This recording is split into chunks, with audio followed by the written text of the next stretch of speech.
కొన్ని రకాల సమస్యలు కొంతమందిని జీవితాంతం ఇబ్బంది పెడుతూ ఉంటాయి. నిలవనివ్వకుండా చేస్తూ ఉంటాయి. ఇలాంటి వాటిలో అతి ముఖ్యమైనది నరాల తిమ్మిర్లు. న్యూరోపతి అంటే నరాలు తిమ్మిరి పట్టడం, మొద్దుబారినట్టు ఉండటం, సూదులు గుచ్చినట్టు ఉండటం, నరాల బలహీనత ఒకటి కాదు, రెండు కాదు. ఇలాంటి ఈ నరాల సమస్యల్ని ఎలా తగ్గించుకోవాలో తెలియక సతమతం అవుతూ ఉంటారు, ఇబ్బంది పడుతూ ఉంటారు. దీనికి అద్భుతమైన ఆయుర్వేద గృహ చికిత్సలు ఉన్నాయి. వీటిని ఈ వీడియోలో మనం తెలుసుకోబోతున్నాం.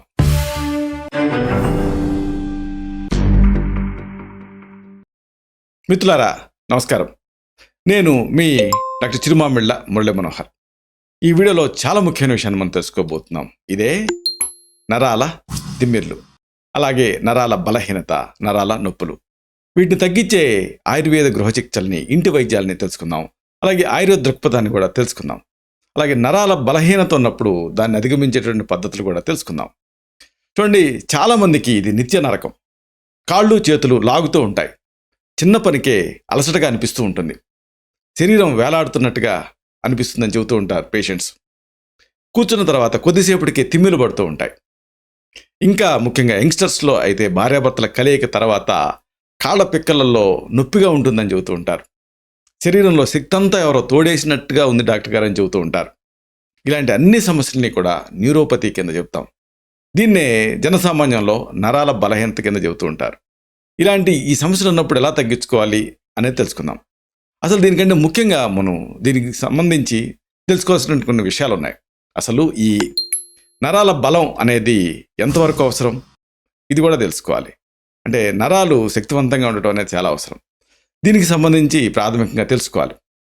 మన శరీరంలో ప్రాణశక్తి ప్రవహించేది నరాల్లోనే. ఆయుర్వేదం దీన్ని వాతం అంటుంది. అంటే ఈ వాతం అనేది అప్రహతితంగా ప్రవహిస్తున్నప్పుడు న్యూరోమస్కులర్ జంక్షన్స్ బాగా పనిచేస్తూ ఉంటాయి. ఎముకలు ఎంత గట్టిగా ఉన్నా నరాల్లో శక్తి లేదనుకోండి, అప్పుడు వాటిని మనం ఇంచుమించు కదిలించలేం. ఏ పని చేయాలన్నా కానీ ఖచ్చితంగా నరాల బలం అనేది ఉండాలి. సెంట్రల్ నర్వస్ సిస్టమ్ మొత్తం కూడా ఈ నరాల బలం పైన ఆధారపడి ఉంటుంది. ఈ సందర్భంగా తెలుసుకోవాల్సినటువంటి ఇంకొక ముఖ్యమైన విషయం ఉంది. మెయిన్గా యంగ్స్టర్స్ తెలుసుకోవాల్సింది ఇదే. ఈ నరాల బలం అనేది లేదనుకోండి, అప్పుడు సెక్స్ చేయడం కష్టం అవుతుందా?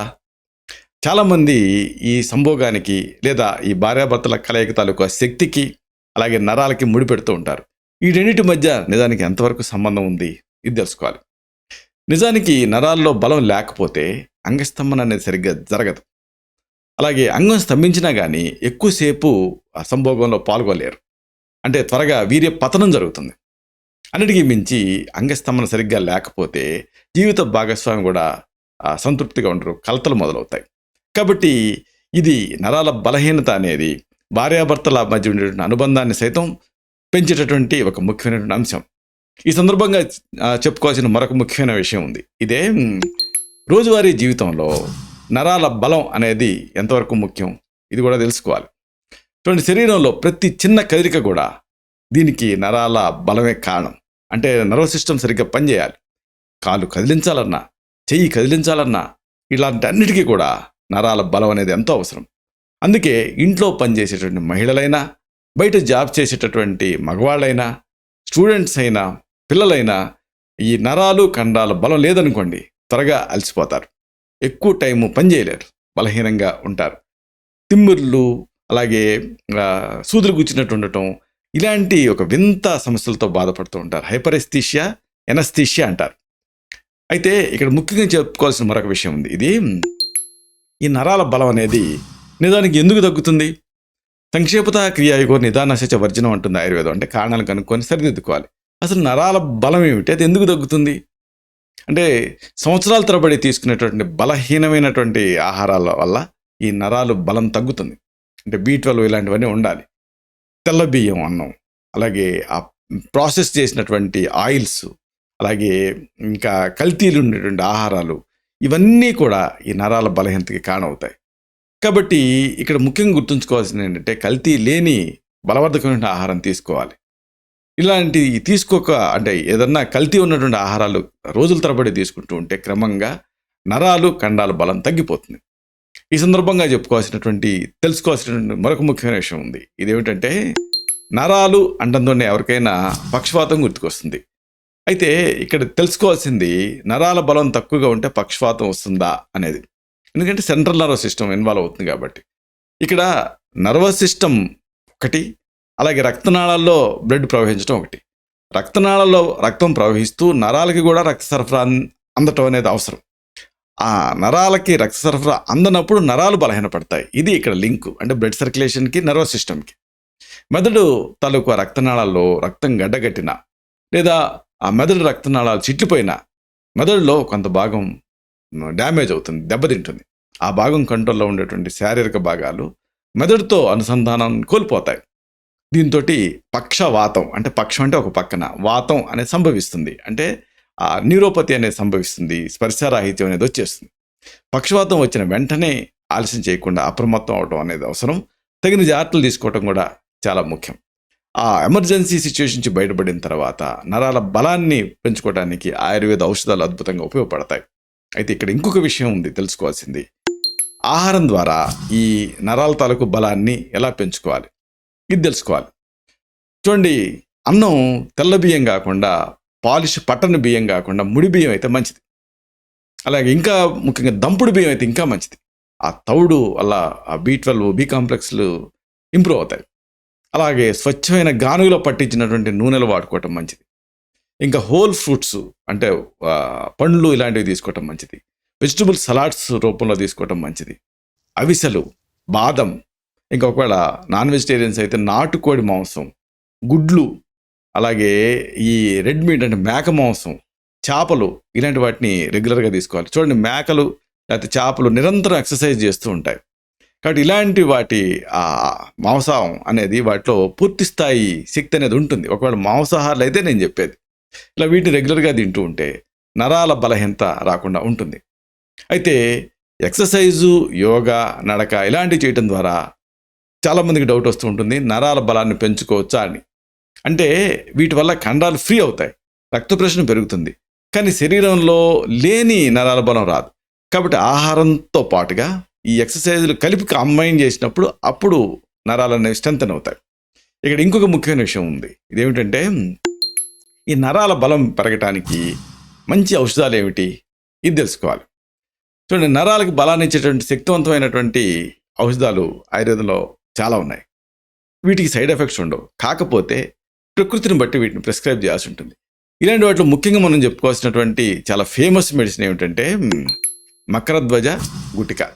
మకరధ్వజం ఇది చాలా ఫేమస్ మెడిసిన్. రసౌషధం అంటాం, అంటే రాజౌషధాలు అంటారు వీటిని. ఇది ఆరోగ్యానికి, ఆయుష్కి, నరాల బలానికి, కండరాల శక్తికి కూడా ఉపయోగపడేటటువంటి చాలా శక్తివంతమైన ఔషధం. దీంట్లో స్వర్ణ భస్మం ఇలాంటివి ఉంటాయి. చాలామంది స్వర్ణం అంటంతో అమ్మో అది హెవీ మెటల్ అనుకుంటూ ఉంటారు. కానీ ఇక్కడ గమనించాల్సిన విషయం ఏంటంటే, ఆయుర్వేదంలో భస్మీకరణం అని ఒక పద్ధతి ఉంటుంది. భస్మీకరణం అంటే ఏంటంటే, ఒక మెటల్ని కొన్ని మూలికలతో అనుసంధానం చేసి భస్మం చేయటం. ఒకసారి భస్మం అయిన తర్వాత ఇక దాంట్లో మెటాలిక్ కాంపౌండ్ కానీ, మెటాలిక్ నేచర్ కానీ ఉండదు. అపునర్భవము అంటారు దీన్ని. వారితరం అంటే నీళ్ళ మీద తేలుతూ ఉంటుంది. ఇలాంటి కొన్ని ప్రత్యేకమైనటువంటి లక్షణాలు దీనికి ఉంటాయి. ఒకసారి భస్మీకరణం అయితే అది ఆక్సైడ్, అది అంటే భస్మం అయిపోయింది, ఇక దాంట్లో మెటల్ ఏ కోసైనా ఉండదని. దీనిపైన ఎన్నో అధ్యయనాలు కూడా జరిగాయి. ఇవి పర్ఫెక్ట్ స్థాయిలో కనుక, పూర్తి స్థాయిలో పర్ఫెక్ట్ ప్రొసీజర్లో కనుక ఈ భస్మాలు తయారు చేస్తే అవి ఎలాంటి హాని చేయవని సాక్ష్యాధారాలతో సహా రుజువైంది. ఆయుర్వేదంలో ఈ భస్మీకరణ పద్ధతి అనేది చాలా శక్తివంతమైంది. ఇది ప్రధానంగా ఇక్కడ 2 విషయాలు ఉంటాయి. అంటే ఏంటంటే, చాలామంది భయపడేది ఏంటంటే, ఇలాంటి భస్మాలు ఇవన్నీ కిడ్నీలు జరగొడతాయేమో, లేకపోతే కాంప్లికేషన్స్ వస్తాయేమోనని. అది పూర్తి స్థాయిలో ఆయుర్వేదం తెలియని వాళ్ళు చేసేటటువంటి కామెంట్. ఎందుకంటే ఈ ప్రక్రియ ద్వారా భస్మీకరణం చేస్తే కంప్లీట్గా ఆక్సైడ్ ఫామ్లోకి మారిన తర్వాత అది ఎంత మాత్రం వేరే సిస్టమ్స్లోకి వాటిని ఎఫెక్ట్ చేయదని ఇది తేలింది. కాబట్టి ఇలాంటి ఈ భస్మాలతో తయారైనటువంటి అద్భుతమైన స్వర్ణ భస్మం ఇలాంటి వాటితో తయారైనటువంటి మంచి ఔషధం ఇది. అలాగే రెండోది అతి ముఖ్యమైనది ఏంటంటే అశ్వగంధ. పేరు లేని వ్యాధికి పెన్నేరు గడ్డ అని సామెత.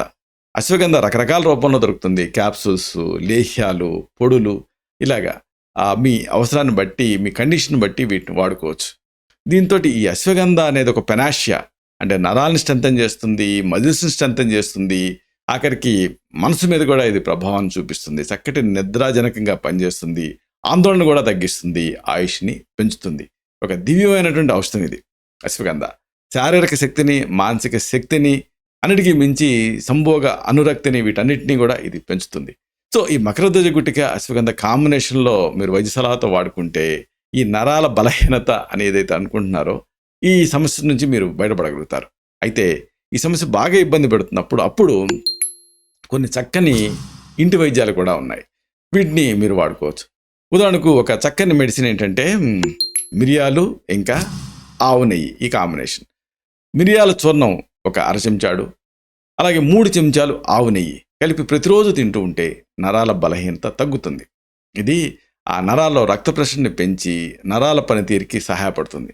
అలాగే ఇంకొకటి ఏమిటంటే వాము ఇంకా నీళ్లు, ఈ కాంబినేషన్. రాత్రిపూట పడుకునే ముందు ఒక చిటికెడు వామును తీసుకొని నోట్లో వేసుకొని చప్పరిచ్చి నీళ్లు తాగితే నరాల బలహీనత తగ్గుతుంది. మెయిన్గా న్యూరోమస్కులర్ పెయిన్స్ లాంటివి తగ్గుతాయి. అలాగే గ్యాస్ లాంటివి ఇబ్బంది పెట్టకుండా ఉంటాయి.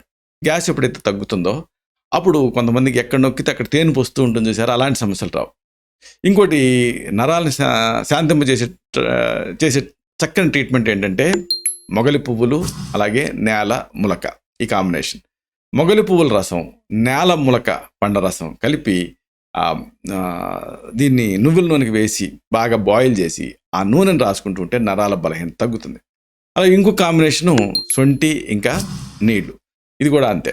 అంటే పూటకి ఒక 1/4 తులం అంటే దాదాపుగా ఒక 3 గ్రాముల సొంటి పొడిని వేడి నీళ్ళలో కలిపి దీన్ని సొంటి కషాయంలాగా దీన్ని తాగుతూ ఉంటే నరాల బలహీనత తగ్గుతుంది.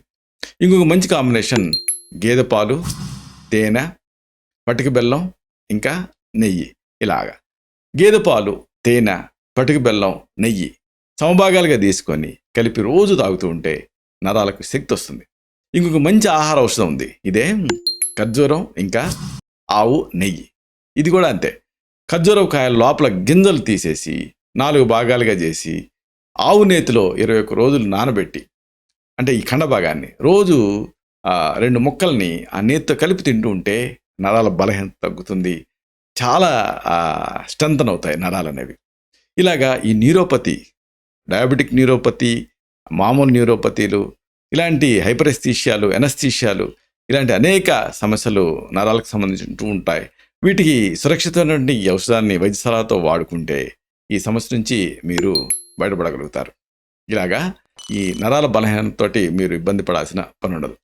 ఇలాంటి మరిన్ని ఇన్ఫర్మేటివ్ వీడియోస్ కోసం ఈ ఛానల్ని సబ్స్క్రైబ్ చేసుకోండి. అలాగే ఈ వీడియోలు అప్లోడ్ అవడంతోనే ఆ విషయం మీకు తెలియడం కోసం బెల్ బటన్ని క్లిక్ చేయండి.